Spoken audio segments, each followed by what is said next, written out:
when you're in the moment, disciplining in the moment, let's say, as opposed to pre-planning and everybody's on the same page, a lot of times you'll levy punishments that don't fit the crime. Yes. I don't know if crime is the right term to use there, and that I think can result in the exasperation of a child because they're like, oh, Dad, all I did was leave a sock in the living room. Yes. How come I can't play Wii for 6 weeks? Right. And if you had a bad day and it's a sock in the living room, and just one point before we go on to a really great technique that I'm going to share with you, is remember you're building this foundation as a parent of trust with your child. So when your children are 16, 17, and 18, and they come home from school and want to share something upsetting that happened that could be of a very serious nature, they want to know. They can go to Dad, and he's going to be cool, calm, confident, listen, open.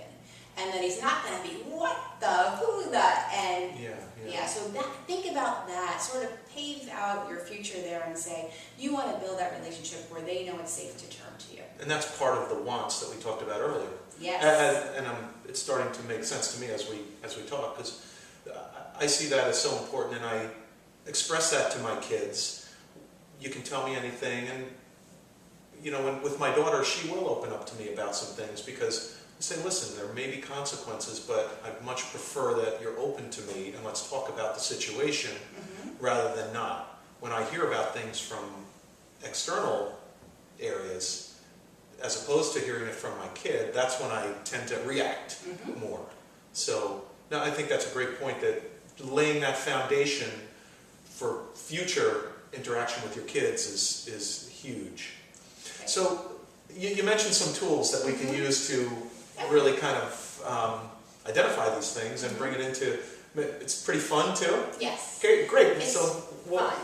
Okay, so what we're trying to do is activate what we do want to happen into our lives. So I'm just going to talk a little bit about, I mentioned before that, what we think about, we bring about. So we identify those don't wants, but now we've sort of clean slated that. Now we're focusing on what we do want. So the next step of just thinking about that is to also see it visually. So I'm going to talk about the concept of creating a vision board for you. And I'll show you one that I created just very quickly in the moment, sort of spontaneously. So it doesn't have to be fancy. And then I have some of the other tools that we can use. So this is one that I just chose that relates to my daughter and myself. And so I went online. So this is one way of doing it. And I just, under images, chose, happy family, healthy foods. My daughter loves manatees, so I have a mother and baby manatee here. And I've got the mom seeking peace, meditating by the pond. And the super mom, of course. Because, by the lake. Yeah, oh, yeah. Well, the pond, the lake, the still water. There you go, the still water. And I've got the healthy foods coming into the body and feeling really great. And then the cozy socks. And she asked me, what are the cozy socks about? Well, that's like the happy mom, happy feet. So this was a project that I was inspired to do because I wanted to see my relationship with my daughter be calm, confident, and peaceful. And I wanted to see an end to some of the battles that we were having.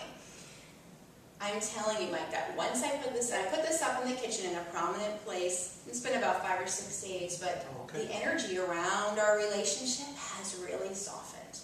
So I'm focused on this loving, healthful, caring image, and it activates a part of the brain called the reticular activating system.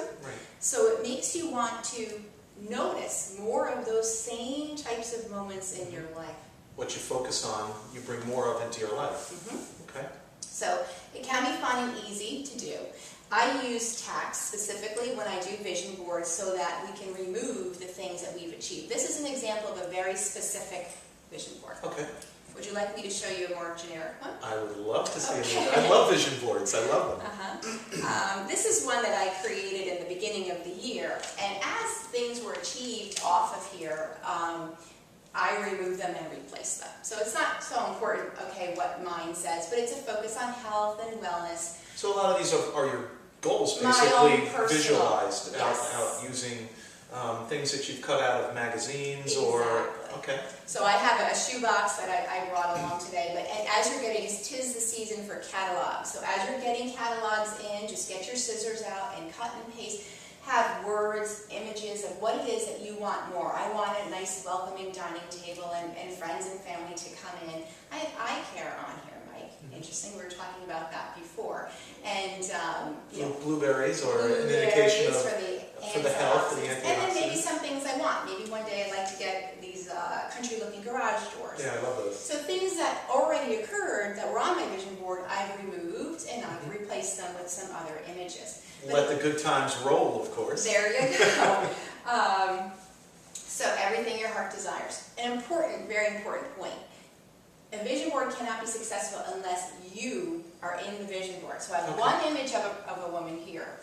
And here I have the mother and daughter in the other vision board. So it's really important that this isn't a vision like of a movie that you're creating out in the future that doesn't include you. You want to make sure you're in it. So just clarify that for me though. An actual picture of yourself or just a picture of how you perceive yourself? It could be either one. It could be an image of a happy family, you know, from a certain family catalog, and you can cut out and put your own photographs if you wanted to, or that can be representative of you. Yeah, because I know Sandy is phenomenal. She's got a phenomenal vision board that is on the wall of our, basically on our closet. So every day, and there's some great things on it that I love too. But there's pictures of us, you know, as lovebirds hugging, and you know, pictures of dinner tables and atmospheres that she loves, and there have been some things that have come to fruition on that. So I think that's a great tool, and to tie it into that point of the parenting and whatnot, I think that really, the board that you indicated with your daughter and everything, and how that you've started to make some, you've noticed the energy in the house shifting just by having that up. So it creates a commonality, I guess, between your family. You say, oh, that's what we want, that's what we want, and it gives you a focus that you can go to. Yes. That's awesome, that's awesome. So is there any other tools that you use in parenting, or that you can maybe help our audience with, that really can take them to the next level with their parenting? Sure, I have a lot harmony in the home. A lot of tools and tips are on my website also. But another one relating to what we're talking about what you focus on, you bring about, and taking some action. Because some parents, it's too theoretical. Oh, sure, stay calm and confident. Take a deep breath and count to 10. They can't do that. But this is something you can do when you're calm. You can make your vision board, change your energy. Also, get some index cards at the store, and I have a bunch of colorful different Sharpies, and write some positive affirmations. So an affirmation is simply a way of stating a thought in the present tense. So, I am a calm and confident mom. Smiles surround me when I walk in, coming home from work. Everyone's happy to see me. The sense of peace in my home is so comforting. So you can write affirmations in the present tense on index cards or post-it notes, and put them around your place of work, your home, your mirror, wherever you might see them, to really sort of infuse what it is that you're wanting to achieve. And kind of remind you also on a regular basis, so if you find yourself shift into some of those less than desirable emotions surrounding circumstances in the home, it brings you back, right? And it brings you back. And what you focus on with the affirmations, ultimately it's going to, you know, it's going to manifest in your relationships and in your family life. Absolutely. And I can take it one level deeper. A new technique with the affirmations is to state it as a question. Why is it that I'm so calm and confident when my children get off the bus? So ask the question. It engages the subconscious mind in bringing about the answer for you. It searches for the answer. I'm familiar with Noah St. John. Have you heard any of his work? No, this is from David Wood. Okay. But, yeah. So that's another tool that you can use. So you can actually take action as a parent, change the energy of your home. That's awesome. So we've really hit on some great parenting techniques, and you know, a really great process for parents to become more peaceful parents and really plan ahead. And Carla, we really appreciate you spending time with us again. It's always a pleasure to sit down with you here on this beautiful day. And people can get some more information about what we've talked about today on getcoached.com is Carla's website. She's got some phenomenal ideas on there for you. So we look forward to sitting down with you again real soon. I appreciate you spending some time with us. Again, Mike with The Real Parents. We look forward to seeing you again real soon.